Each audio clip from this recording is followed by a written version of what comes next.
Het belangrijkste nieuws uit Curaçao in het Nederland. Access Journaal, vers van de pers.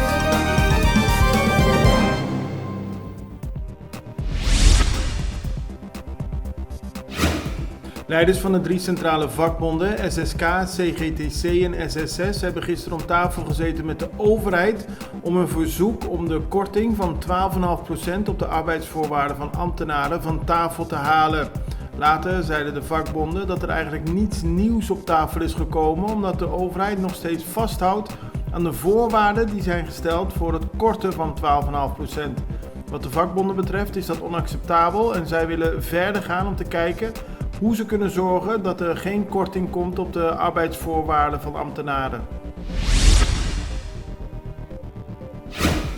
Gezaghebber Edison Reina van Bonaire is door de Eilandsraad voor 2 weken op non-actief gezet. Er zijn twijfels gerezen over de integriteit van de bestuurder. De Eilandsraad heeft een motie aangenomen waarin staat dat er een onafhankelijk onderzoek wordt gedaan naar de betrokkenheid van Reina bij illegale bouwwerkzaamheden langs de kust van het eiland. Reina zou in eerste instantie voor 2 weken op non-actief moeten worden gesteld, zodat er daarna een onafhankelijk onderzoek kan plaatsvinden.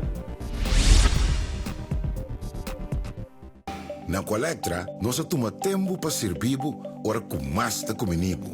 Llama-nos centro de cliente na telefone 0800-035 de Jaluna para Jabierne voor die setor de mente te com setor de noite para turno serviço nang of patrão cita. Se você transita para Chasabra, também por hora.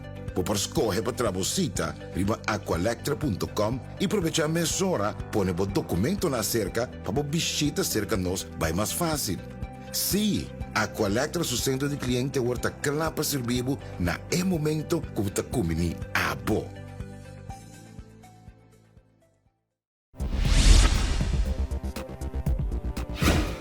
Het multidisciplinaire team is gisteren een kijkje gaan nemen in Marie Pompoen. Daar is een huis in de Picoustraat dat volledig door de eigenaar is herbouwd. Het betreft een 2-onder-1 kap, maar de eigenaar heeft er allemaal extra kamers en huisjes aan toegevoegd. Daar zijn geen vergunningen voor aangevraagd, dus het multidisciplinaire team is een kijkje gaan nemen om te kijken hoe de orde in het huis teruggebracht kan worden. Het Openbaar Ministerie heeft gisteren 2 jaar gevangenisstraf geëist tegen 2 jonge chauffeurs van 21 en 19 jaar oud. Van de straf is een half jaar voorwaardelijk.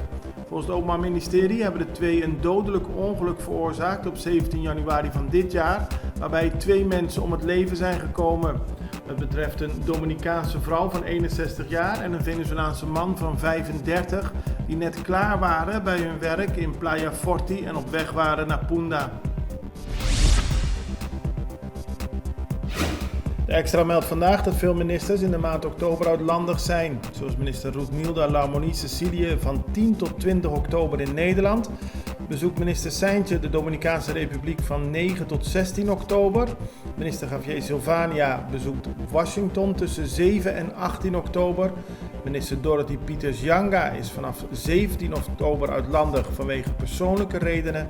En minister Citré van Heijdorn bezocht begin deze maand tussen 2 en 5 oktober Miami, waarbij hij onder meer aanwezig was bij een wedstrijd van de Miami Marlins.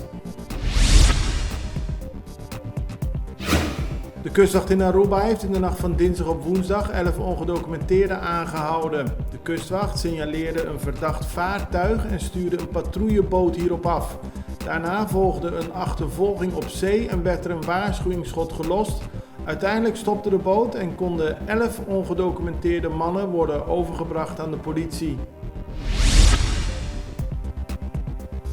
Curaçao doet mee aan de Zuid-Amerikaanse Spelen in Paraguay.